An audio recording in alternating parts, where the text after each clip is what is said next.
Good afternoon, everyone.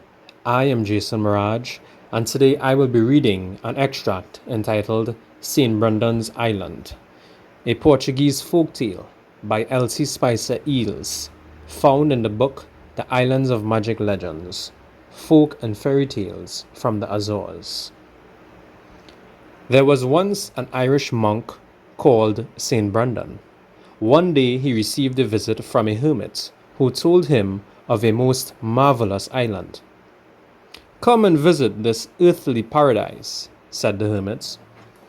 "There the sun always shines, the birds wear golden crowns upon their heads and speak like humans."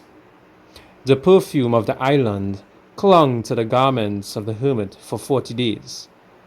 Good St. Brendan asked many questions about the mysterious island and at last resolved to visit it and see for himself if all the wonders of which he had heard were really true. Accordingly, he built a coracle of wattle covered with hides, tanned in oak bark, and softened with butter. He loaded it with provisions to last for 40 days. Then he persuaded some of his disciples to accompany him. It was 7 years before they returned to their native land. They were even more enthusiastic about their wonderful island than the hermit had been. They urged others to go and find out its marvels, but nobody else was ever able to locate it.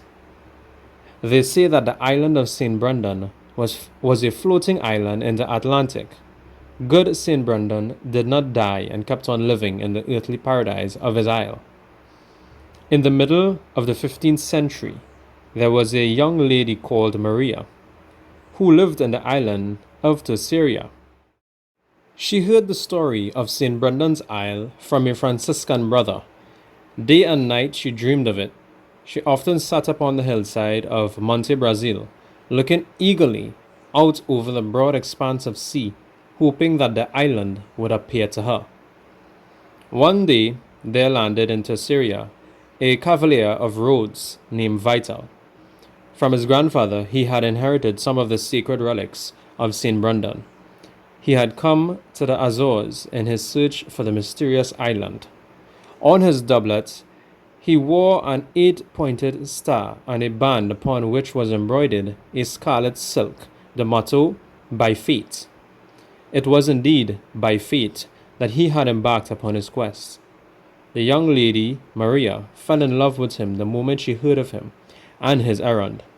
When she was with him, she sat with downcast eyes, her long dark eyelashes sweeping her delicate cheek, and did not give him a glance, much less a word. The young cavalier loved the lady. He divided his holy relics of St. Brendan with her, and in return he begged of her that she might speak a word of love. "To tell you my love to you," said Maria, "I'd have to be where nobody but God could hear." Indeed, it was quite true that Maria needed to be where nobody but the good God could hear. Her room had a window looking down at the city of Angra beneath her. "I had longed to serve the good God," she cried. At that very moment the earth trembled, the walls shook as if they had been built of paper. Nearby 2 doves were sitting on the branches of a cedar tree. "Let us help this fair lady," said one dove to the other. "Yes, let us carry her away on our wings," agreed the other. That instant the earth shook so that the walls fell to the ground. The 2 doves spread out their snow-white wings and bore Maria away. Over houses and churches they flew, over treetops and the broad expanse of the sea they rose. The city, the island, the sea, all disappeared from Maria's sight. She felt so dizzy that she closed her eyes. When she opened them again, she was in an island of such beauty, and she had never dreamed. As she had never dreamed. It was indeed a garden of paradise. The good St. Brendan himself, she saw, was the gardener. The earthquake caused much damage in the island of Terceira.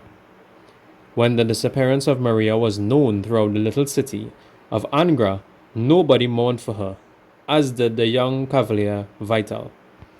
"What is the island to me without Maria?" he asked in sorrow.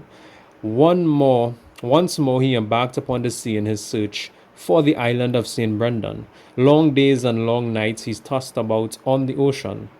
One evening, just as sunset, he saw the clouds of heaven descending to earth. Then he observed, far away upon the horizon, an island. He knew in his heart that he had at last a glimpse of St. Brendan's Isle. A gentle breeze swelled his sails and sent him rapidly toward it. As he drew near, he saw his loved Maria standing with her arms outstretched. A bright light shone about her. To speak of my love to you, she said, I have to be where nobody but God can hear. God and the gardener of this island, St. Brendan.